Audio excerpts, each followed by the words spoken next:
In this video, we're going to go over 5 separate foods that will boost your metabolism. And before diving into it today, if you are looking for more awesome ways to simplify the process of getting healthier or losing fat, make sure you tap that subscribe button, hit that like button, and hit that bell icon to be notified when we release new videos. With that being said, let's get into it. So my name is Schuyler Diehm. I'm a lifestyle fat loss coach, and we help people lose fat by optimizing their biology and their psychology. And the strategies we're going to cover in this video are ones that our clients have used to go from unmotivated, tired, and overweight to in the best shape of their life and consistently dropping fat. And when we look at this process of weight loss, we have 2 different ways to lose weight, right? We can either decrease the amount of calories we consume, or we can increase the amount of calories we burn, or obviously we can do a combination of both. And so when I think about strategies to make the process of fat loss simple, I like to think about things that are very simple changes that can lead to big results. And that's what some of these foods do, is not only will you potentially consume less calories in the process, but you're also going to be more likely to actually increase your metabolism. So with that being said, let's dive into it. So food number 1 that we are going to cover are wild blueberries. Now on the quest to wild blueberries, we ideally want to consume them both organic and frozen, because when the blueberries are frozen, they retain more nutrients than if you buy them fresh. And you also want to make sure that they are wild blueberries, so they tend to be a little smaller. I buy my wild blueberries from Trader Joe's. I also put out an entire video on the typical foods that I consume from Trader Joe's, so if you want to check that out, you can head to the link in the description. But overall, blueberries are incredible at not only improving gut health, but also improving the amount of nutrients you consume, but also improving the amount of nutrients you absorb from the foods you eat, as well as boosting your metabolism.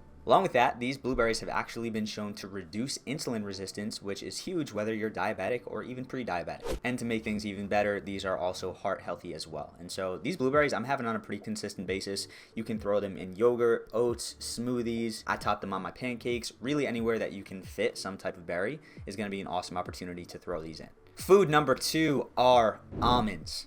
Now, almonds are one of those foods that get sometimes a really good rap, sometimes a bad rap in the weight loss space, because people tend to think almonds are very high in calories, so they typically should be only consumed in small amounts or be avoided together. However, the research is showing that almonds actually increase your metabolism. There's a study done where there's 2 groups of people who consume the exact same foods, except one group consumed a quarter cup of almonds split up into 2 times a day. And at the end of the study, they found that the participants who consumed the almonds actually lost double the amount of weight than the control group. So that's huge for me, right? Like double is a big difference just for adding some almonds. Now, when we are choosing almonds, we want to be careful. We don't want to get the roasted and fried almonds that have been soaked in inflammatory oils like canola oil or soybean oil. We usually want to get them raw. You can get them roasted. Ideally, if you want to roast them, you buy them raw and you roast them yourself in the oven.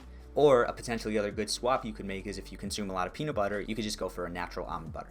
And I believe the study also mentioned that these almonds were consumed at the beginning of a meal or before a meal. And so that may be potentially a way to time it, is to consume these before you actually have a full meal. So that's number 2. Before we go any further, I'm curious, what is your favorite healthy food? If you could leave me a comment, I would love to hear from you. But with that being said, let's keep going. Food number 3 are going to be eggs. Now, we got to be careful with the type of eggs we get, because there's a lot of eggs that are extremely processed and tend to have shells that are extremely weak, which says they're lacking calcium. And so when we go with eggs, we want to make sure that they are at least organic, but best case scenario, they're pasture raised, meaning the chickens aren't just getting organic corn and soy, but they're also going out into the pasture and eating their natural diet of things like bugs. And so a couple things here. Eggs have gotten a very bad rap when it comes to the yolk these past few years, and that is just honestly a bunch of malarkey. The yolk is the most nutritious part of the egg, and it's the most important part to have. The big concern here is that eggs raise cholesterol, especially when you have the yolk, but cholesterol is actually extremely necessary for building hormones, and so super important for sex hormones like testosterone and estrogen,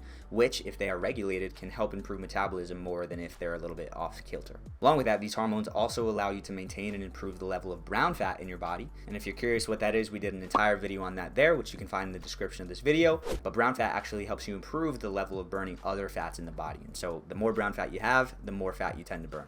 And we can look at studies here. This one is kind of in terms of showing me how powerful eggs can be. But participants had the same amount of calories in bagels versus in eggs.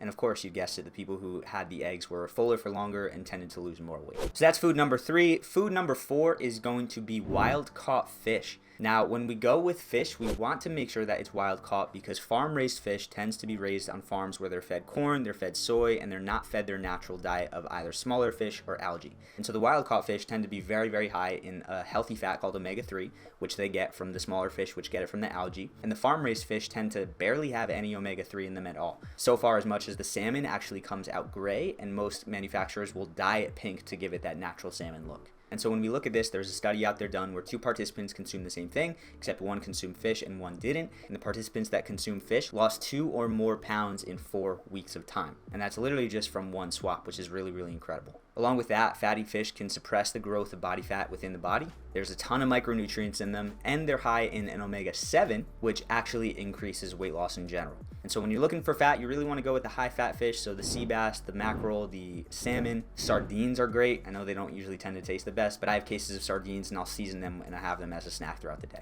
So that is food number 4, and food number 5 to help speed up your metabolism are sea veggies. Now, when we look at sea veggies are things like kelp, they are things like seaweed, they are things like dulce, and these types of weeds actually contain really, really high levels of micronutrients, as well as high levels of iodine. And so when we look at this, consuming more of this can allow you to be more satiated, be more full, but also increase your metabolism in the process. So as far as these can be a little bit more difficult to find.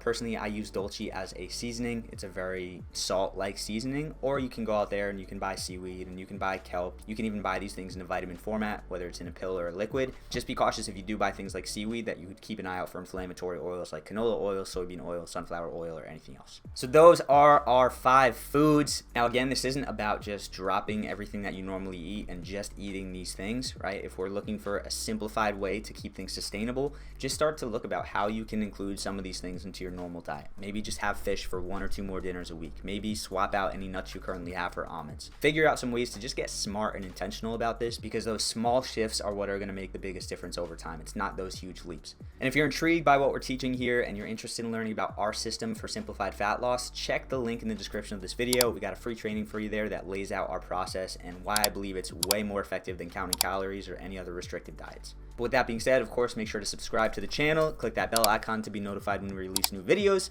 and of course, as always, make sure to eat smart, move more, sleep deep, and be grateful for this moment. I'll see you in the next video.